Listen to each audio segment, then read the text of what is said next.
Assalamualaikum warahmatullahi wabarakatuh. Selamat pagi, selamat siang, selamat sore, selamat malam, selamat dunia, akhirat, langit dan bumi. Senang sekali saya kembali menjumpai Anda di channel Imron Kaya Raya. Untuk kali yang kesekian, izinkan saya untuk kembali mendoakan kepada YouTuber yang pinter dimanapun Anda berada, umur berapapun, suku apapun, kelamin apapun, golongan apapun, dan agama apapun. Semoga YouTuber yang pinter selalu mendapat keberkahan dari Allah Subhanahu wa Ta'ala, murah rezeki, panjang umur, sehat jasmani rohani, dan selalu dimudahkan semua urusannya oleh Allah Subhanahu wa Ta'ala. Amin ya Rabbal Alamin.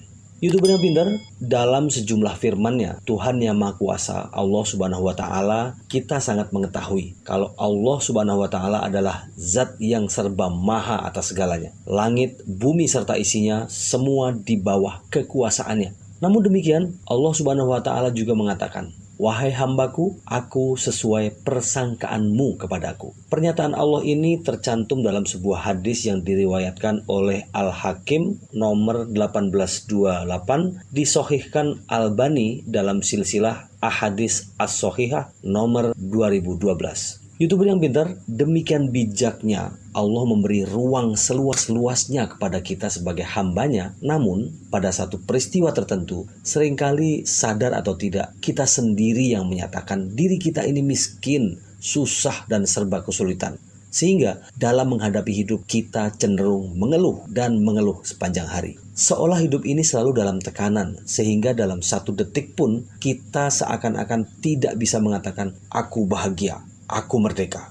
YouTuber yang pintar, karena saya dan istri tidak ingin diberi kesulitan dan kemiskinan oleh Allah Subhanahu wa Ta'ala, maka dalam satu peristiwa saya harus menolak stempel dari Tuhan yang Maha Kuasa, Allah Subhanahu wa Ta'ala. Bagaimana kisahnya? Ikuti terus video ini sampai tuntas agar tidak gagal paham. Jangan lupa subscribe, like, dan share supaya YouTuber yang pintar tidak ketinggalan ragam informasi dari channel Imron Kaya Raya.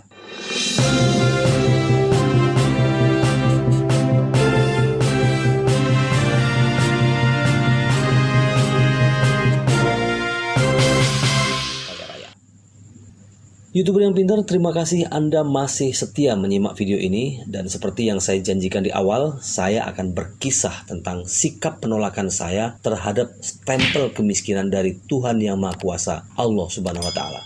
Kisahnya, tahun 2010, kondisi ekonomi keluarga saya memang sedang kembali ditata ulang setelah saya kembali dari Tanjung Inim dan balik lagi ke Palembang. Singkat cerita, saya dan istri ketika itu harus memulai dari nol, baik dari sisi biaya hidup dan dari pekerjaan. Kali itu semua pekerjaan yang bisa mendatangkan duit yang halal saya lakukan. Pesanan nasi kotak, snack dari panitia seminar, semua kami layani. Meskipun itu memang sebenarnya bukan bidang kami. Sampai-sampai kami juga sempat berdagang kue yang kami titipkan di beberapa warung. Kemudian kami juga menitipkan kerupuk udang di warung bakso milik teman saya di kilometer 9 dan di Pelaju Palembang. Semua itu kami lakukan demi menjaga kelangsungan hidup di Palembang yang ketika itu memang sedang kami mulai kembali setelah sebelumnya saya 4 tahun kontrak kerja di Tanjung Inim.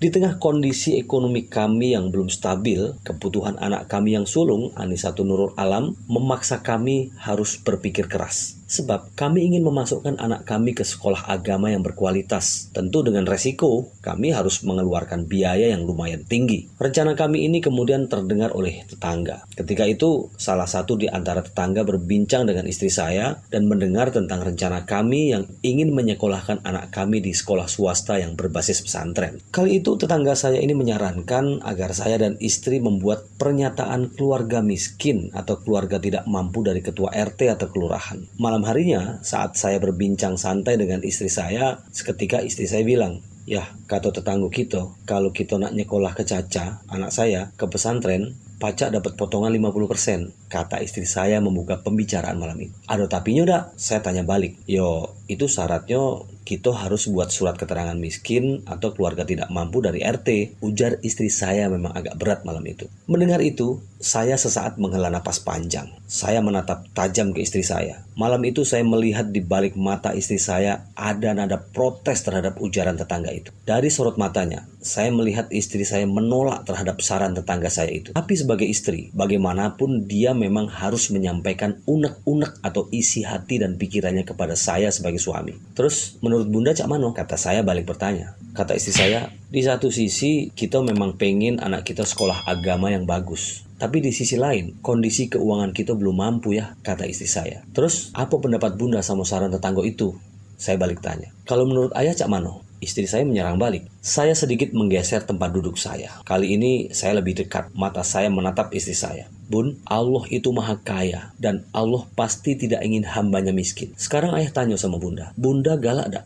Bunda mau dak kalau kita dibuat miskin oleh Allah? Tanya saya. Loh, tadi kan ayah ngomong kalau Allah tidak ingin hambanya itu miskin. Kok malah balik tanya? Maksud ayah gini loh bun. Kita ini atau keluarga yang lain juga sudah pasti tidak ingin miskin. Bener dak? Nah, kalau kita gara-gara pengen nyekolahkan anak kita ke pesantren yang bagus, sementara keuangan kita belum sanggup, laju kita buat keterangan miskin. Terus di situ tertulis yang bertanda tangan di bawah ini, Imron Supriyadi, orang tua dari Anisatun Nurul Alam, menyatakan bahwa kami benar-benar keluarga miskin atau keluarga tidak mampu. Terus ayah tanda tangan nih. Apa itu tidak sama dengan pernyataan diri kita kalau kita ini siap dibuat miskin oleh Allah? Kalau itu yang kita lakukan bun, sama baik kita ini distempel oleh Allah sebagai wong miskin dan tidak mampu. Itu sama baik kita sudah merendahkan Allah yang maha kaya bun. Tapi kata ayah, Allah tidak menginginkan hambanya miskin. Protes istri saya. Benar juga sih bun, Allah memang menginginkan hambanya itu kaya, sejahtera. Tapi karena kita menyatakan miskin, berarti kita dewek. Kita diri inilah yang menginginkan kita ini jadi wong miskin. Sebab Allah hanya akan menjawab doa dari hambanya sesuai dengan persangkaan hambanya itu terhadap Allah. Sesaat kami terdiam. Malam itu saya bermohon kepada Allah agar kami diberikan jalan terbaik atas semua persoalan yang kami hadapi ketika itu. Semua persoalan datangnya dari Allah dan hanya Allah sang maha penyelesai masalah atas hambanya. Terima kasih, semoga bermanfaat. Selamat pagi, selamat siang, selamat sore, selamat malam, selamat dunia akhirat, langit dan bumi. Kita akan bertemu lagi di channel Imron Kaya Raya dengan tema yang berbeda. Wassalamualaikum warahmatullahi wabarakatuh.